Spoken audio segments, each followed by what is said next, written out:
Hello and welcome to Concepts Made Easy, a go-to space for clear, concise, and conceptual learning. I am Dr. Akriti Chugh and I welcome you to our new series on operations research. In this series, we will be covering key topics including introduction to operations research, linear programming, transportation problems, assignment problems, queuing theory, decision theory, project management techniques, PERT, and CPM. So this is our first lecture on introduction to operations research, where we'll be covering scope of operations research, models and its phases. So let's get started and make your learning simple and meaningful. What is operations research? Operations research is a scientific approach to decision making that uses mathematical models to solve complex problems. ये कौन सी problems की बात कर रहे हैं? यहाँ पे हम businesses की बात कर रहे हैं, business की complex problems. राइट क्योंकि हमारे पास लिमिटेड रिसोर्सेज हैं उन लिमिटेड रिसोर्सेज को यूज करने के लिए एफिशिएंटली मैथमेटिकल मॉडल्स लगाए जाते हैं ताकि हम या तो प्रॉफिट को मैक्सिमाइज कर पाए या हम कॉस्ट को मिनिमाइज कर पाए। ये हमारे दो ऑब्जेक्टिव्स हैं।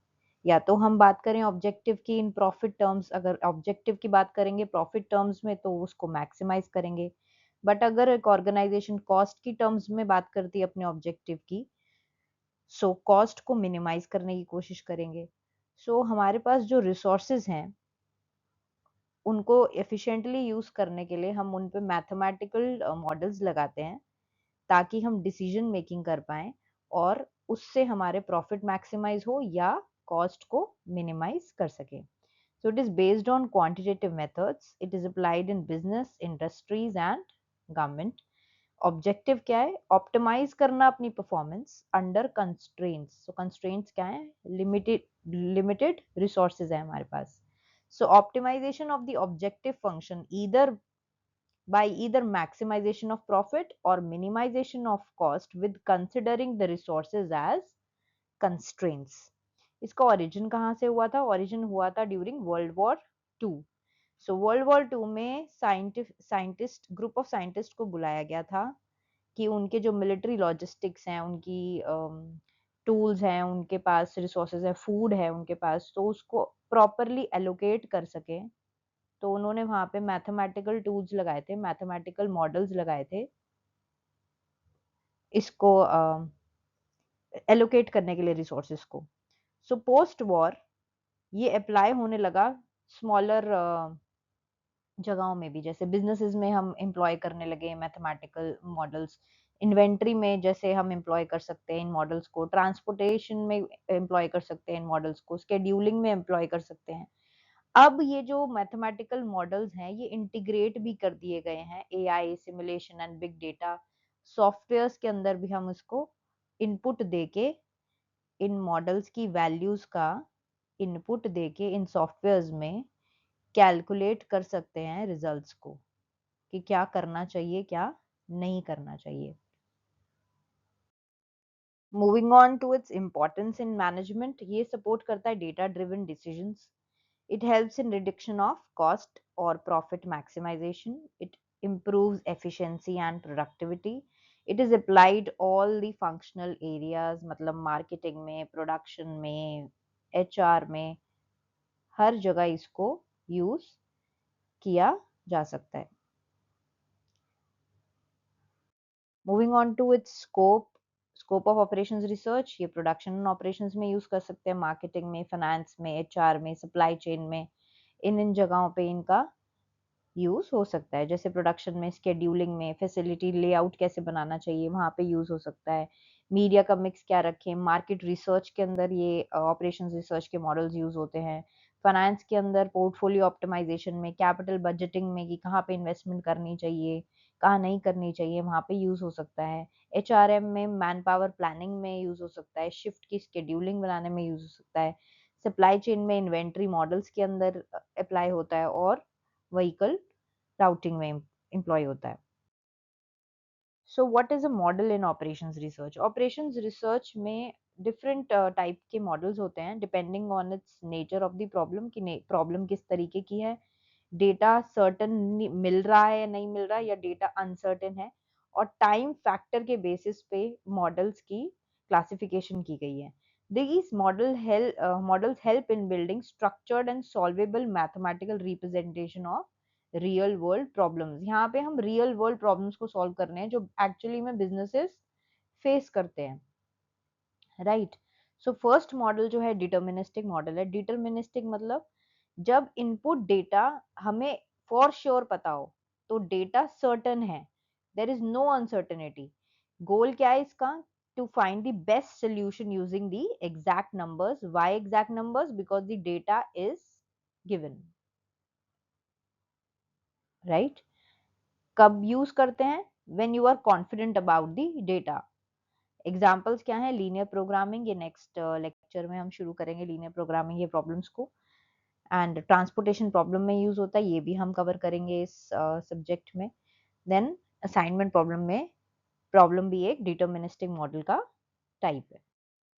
सो जो नेक्स्ट मॉडल है वो है प्रोबेबिलिस्टिक मॉडल। प्रोबेबिलिस्टिक मॉडल के अंदर हमारे पास डेटा अनसर्टेन होता है, हमें डेटा नहीं दिया होता।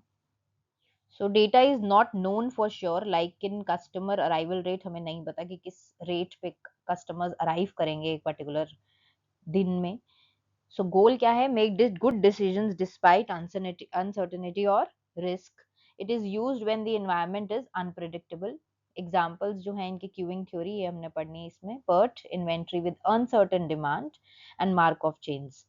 Moving on to the next model, heuristic model. Heuristic model ऐसा मॉडल है जो परफेक्ट सोल्यूशन नहीं देता हमें, परफेक्ट सोल्यूशन नहीं देता हमें, नॉट गुड इनफ सोल्यूशन दे देता है, जैसे अप्रोक्सीमेट आंसर्स दे देगा।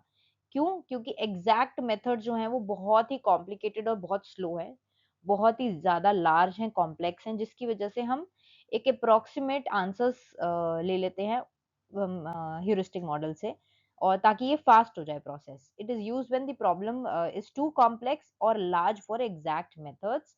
ये हमारे स्कोप के इस सिलेबस के मतलब बाहर है, बट फिर भी हमें टाइप एटलीस्ट पढ़ना है कि ह्यूरिस्टिक मॉडल्स होते क्या हैं। So examples are genetic algorithm, simulated annealing and tabu search. Moving on to the static models, it means when you look at the system at one point in time, ये solve करता है one time और single period problems, जैसे product mix using LPP, programming linear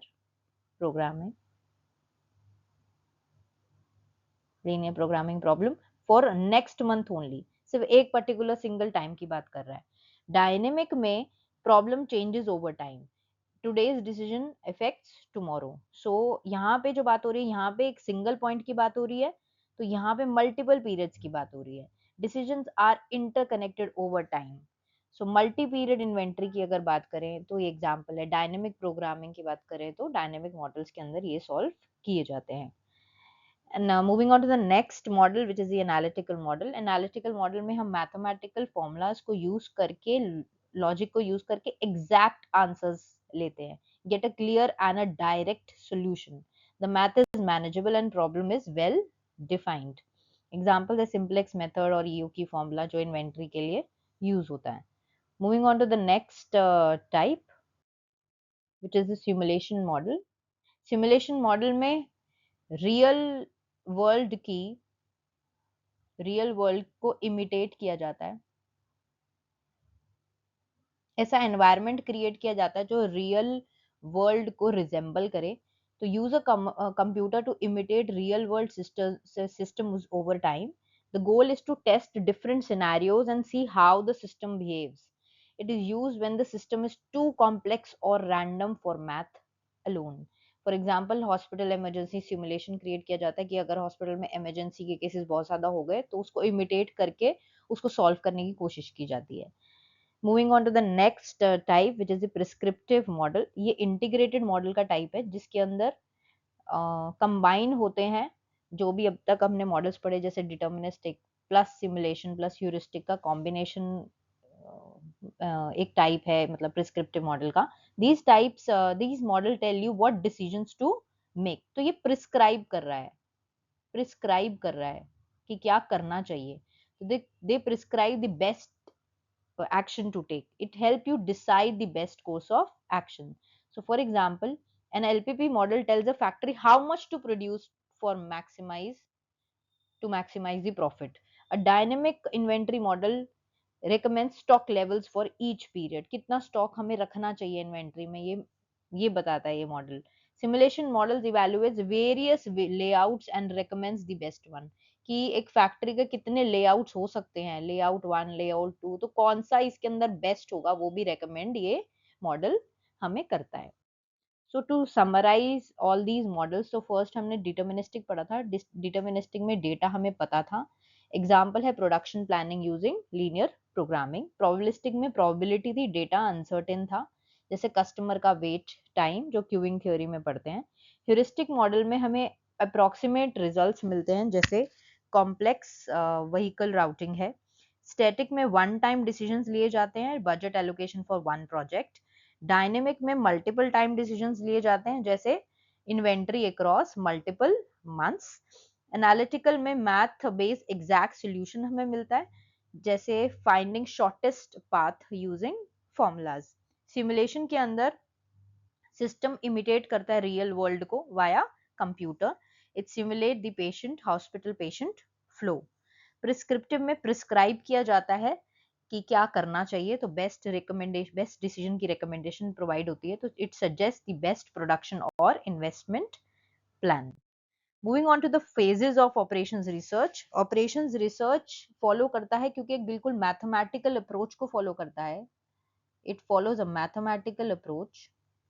तो ये बिल्कुल step by step है, step by step follow करता है अप्रोच को, बहुत ही ज्यादा स्ट्रक्चर्ड वे में प्रॉब्लम्स को अप्रोच करता है.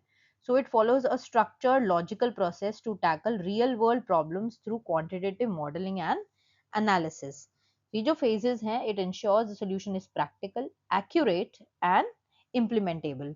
तो फर्स्ट जो फेज है उसमें सबसे पहले तो हमें पता होना चाहिए ना कि प्रॉब्लम है क्या. So clearly defining the real world problem जिसका सोल्यूशन चाहिए, हमें पहले से प्रॉब्लम को आइडेंटिफाई करना है. इसमें अंडरस्टैंड करते हैं हम सिस्टम को, एनवायरनमेंट को, गोल्स को आइडेंटिफाई करते हैं कि कॉस्ट को मिनिमाइज करने का गोल है या प्रॉफिट को मैक्सिमाइज करने का गोल है. It defines the decision variables, constraints and desired outcomes. Decision variables हमें पता होने चाहिए, ये हम पढ़ेंगे लीनियर प्रोग्रामिंग में डिटेल में, तो और ज्यादा क्लैरिटी आ जाएगी. कंस्ट्रेंट्स में हमें पता होना चाहिए कि हमारे पास कौन कौन से रिसोर्सेज हैं जिनकी लिमिटेशंस हैं, कौन से रिसोर्सेज हैं जो हमारे पास लिमिटेड हैं, क्योंकि इनके कंसिडरेशन में ही हम सॉल्व करेंगे क्वेश्चंस को. और डिजायर्ड आउटकम मतलब क्या आउटपुट चाहिए, प्रॉफिट को मैक्सिमाइज करने का आउटपुट है या कॉस्ट को मिनिमाइज करने का आउटपुट है. So example, a company wants to reduce delivery cost without compromising service quality. तो इसका ऑब्जेक्टिव क्या है, delivering cost. So moving on to the next phase, वो है मॉडल कंस्ट्रक्शन. आइडेंटिफाई करने के बाद प्रॉब्लम हम मॉडल कंस्ट्रक्ट करते हैं, जिसके अंदर हमने अभी पढ़ा था डिसीजन वेरिएबल, ऑब्जेक्टिव और कंस्ट्रेंट्स. तो मॉडल कैसे प्रिपेयर करेंगे, जैसे डिसीजन वेरिएबल है हमारा यूनिट्स.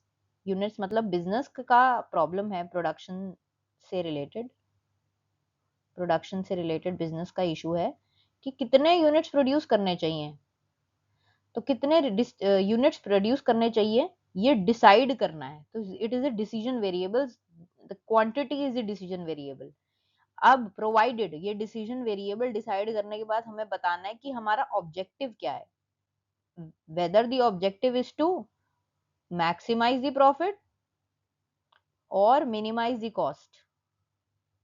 सो यहाँ पे हमें मैक्सिमाइज करना प्रॉफिट, क्योंकि मैक्स वर्ड लिखा है यहाँ पे. सो तो यहाँ पे जो ऑब्जेक्टिव है प्रॉफिट मैक्सिमाइजेशन का है. जो थर्ड इंपॉर्टेंट चीज है हमें चाहिए यहाँ पे कंस्ट्रेंट्स. हमें ये तो पता चलना चाहिए कि यूनिट्स कितने प्रोड्यूस करने हैं. यूनिट्स प्रोड्यूस करने हैं कीपिंग इन माइंड कि ये ऑब्जेक्टिव है हमारी एक ऑर्गेनाइजेशन का. बट ये भी तो कंसिडरेशन है कि हमारे पास लिमिटेशंस कौन सी हैं रिसोर्स की, हमारे पास टाइम कितना है, हमारे पास बजट कितना है. सो कंस्ट्रेंट्स भी मॉडल के अंदर इंक्लूडेड होते हैं, और ताकि ये हमें बेस्ट रिजल्ट दे, मतलब ऑप्टिमम रिजल्ट प्रोवाइड कर दे ये मॉडल। अब क्या है, यहाँ पे मॉडल के टाइप्स क्या आते हैं, linear programming, transportation model, queuing model. Depending on the question, जो भी हमारे को प्रॉब्लम दी होगी, तो हमारे को अगर लीनियर प्रोग्रामिंग की प्रॉब्लम दी है तो उसके लिए लीनियर प्रोग्रामिंग का मॉडल बनेगा, ट्रांसपोर्टेशन की है तो ट्रांसपोर्टेशन के लिए बनेगा, क्यूइंग का क्वेश्चन है तो क्यूइंग मॉडल बनेगा यहाँ पे। मूविंग ऑन, इस मॉडल को बनाने के बाद हम इसको सॉल्व करेंगे।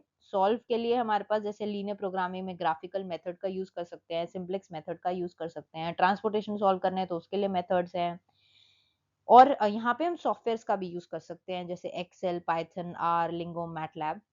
सो moving on to the next phase, model को वैलिडेट करना। सॉल्यूशन निकल गया मॉडल का, अब हमें वैलिडेट करना है, मतलब चेक करना है कि मॉडल एक्यूरेटली रिप्रेजेंट भी कर रहा है रियल वर्ल्ड सिचुएशन को या नहीं। तो मॉडल को कंपेयर करना है विद रियल डेटा, एडजस्ट करना है अगर model fail to reflect reality, क्या जो सोल्यूशन प्रोवाइड किया है मॉडल ने क्या वो प्रैक्टिकल है, इम्प्लीमेंटेबल है इन द रियल वर्ल्ड, ये चेक करना। अगर वो इम्प्लीमेंटेबल है तो उसको इम्प्लीमेंट कर दो, तो apply the solution from the model to the actual system. So decision making कर लो based on the model output, और कम्युनिकेट कर दो results to the stakeholders, और मॉनिटर करो outcome after applying the solution. अगर रियल वर्ल्ड के results different आते हैं एक्सपेक्टेड रिजल्ट से, तो दोबारा से फेजेस को रिविजिट करो। मतलब it is not a fixed cycle, मतलब ये जो 5 स्टेप्स हैं, ये 5 स्टेप्स करने के बाद खत्म नहीं होती है स्टोरी। अगर दिक्कत आ रही है तो उसको रिविजिट करो, तो ये आइटरेटिव साइकिल है। तो ये साइकिल चलती रहेगी, जहां पे दिक्कत आई वापस जाएंगे, जहां पे दिक्कत आई उस वाले फेज में वापस जाएंगे, और फिर आगे के प्रोसीजर को फॉलो करेंगे। सो रियल वर्ल्ड प्रॉब्लम है, मॉडल को बनाया, मॉडल के बाद उसको सॉल्व करा, रियल वर्ल्ड के साथ उसको कंपेयर किया, और फिर उसके बाद दोबारा से एडजस्टमेंट्स की। So this was it about the introduction to operations research. We will meet you in the next lecture with a new topic. Thank you so much.